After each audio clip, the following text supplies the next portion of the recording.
I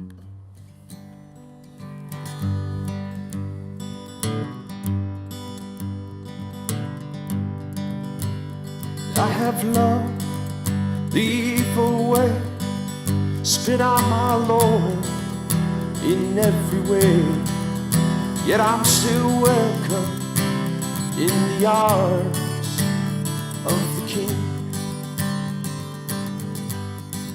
Well, welcome to Talking Shop. Once more here, and I'm here with Tim Barkett and Ross Engel, who came down from all the way out from Florida to be with us. He was at the Here We Still Stand conference, and our other two usual guys are not here, but we're here today, and we have a great text that we've worked through, had some good discussion on this coming Sunday. In a lot of churches, probably not all, but in a lot of churches, they'll be focusing on the, is it the Feast of the Reformation? Festival of the Reformation? It should be a feast, but I think it's Feast. festival. Okay, yeah, whatever they call it. Festival. Yeah. So and so they have kind of, so we're observing that this Sunday, but the text is just insane. So it's Romans chapter 3 verses 19 to 28, and it's a discussion of obviously that no one can be justified by the law, and so the first thing I wanted to focus on is verse 21. You get this. But now, nuvi, right? But now, apart from the law, there is this righteousness of God that has been revealed. You guys got anything you'd like to kind of share a bit about that? Well, yeah, and in this text, he does that kind of all the way through. He's got law stuff, but now grace, right? Yeah, and mercy. Yeah. That's verse 28 as well. Right, the righteousness by faith, the pistis, men, righteousness, faith, and this is one where we were like, I'd like to buy a verb. There's no verb in here. Yeah, but right. But it's men, righteousness, faith, chorus, but not the works of the law, right? Yeah. That kind of, it's not a not, but it's apart from. Yeah, something right, almost categorically different, right, than the law. Yeah, that use of the word nuni. But now is real bold and powerful. So it's a change of how it's been understood before, right? Yeah. So, but now, it used to be this way, or you thought it was this way, but now it's actually something apart from 21, 28 both pick up from that. It's something that's not the law. altogether different. Yeah. How in preaching, that is, I think.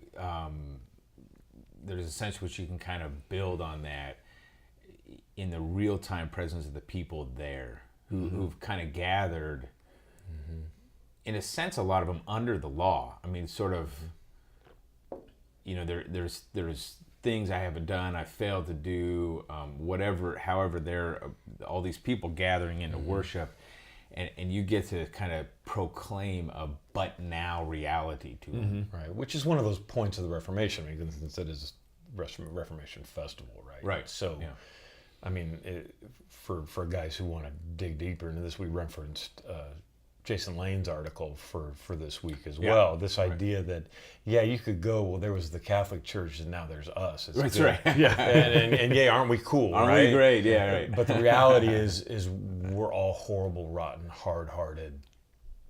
We hurt each other. We hurt our brothers. We hurt our wives. And we all fall under this if we're trying to live by the nomos. And so that law. But now, even you, huge. right? That dashes everything we think we're doing. Even you, Lutheran pastor. But now, takes away the good stuff, the things you strive to try and do because you think it makes you good and righteous and holy, and it says not even that. Right. It's outside of you. Right. Yeah.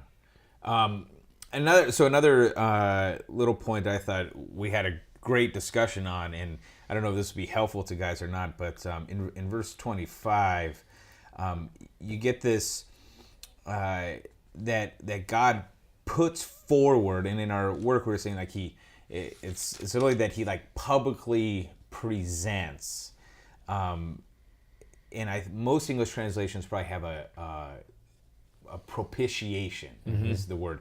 It's the same word that is, I think, in the Septuagint they translate from the Hebrew the mercy seat. Illusterion.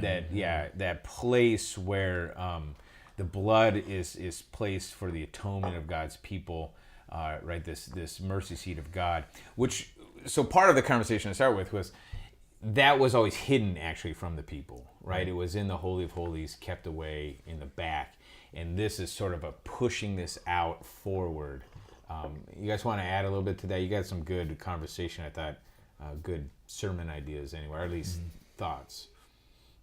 Yeah, I mean, it really is the idea of this is public. It's for all God's people to see. It's for the people that are outside. You know, the mercy seat was always the place where God was supposedly, he would sit and descend and be among his people and receive the sacrifice, but it was closed off. Yeah. Public eye didn't see it. And now this Jesus is dragged out of the temple and placed in a very public site where the blood is poured out for all people, not just not just a chosen few. Yeah. Well, and that comment that you made that Christ is not only sprinkling blood on the mercy seat. Christ actually is the mercy seat. He is the mercy seat. Now. Yeah. Right. You don't need a box covered in gold. You have Jesus. Right. Yeah. And it's poured out again. It's this public doing. It's for all people. And as a pastor, then you have if you're preaching this text, you have this great opportunity to, in essence, do just that. To sort of to publicly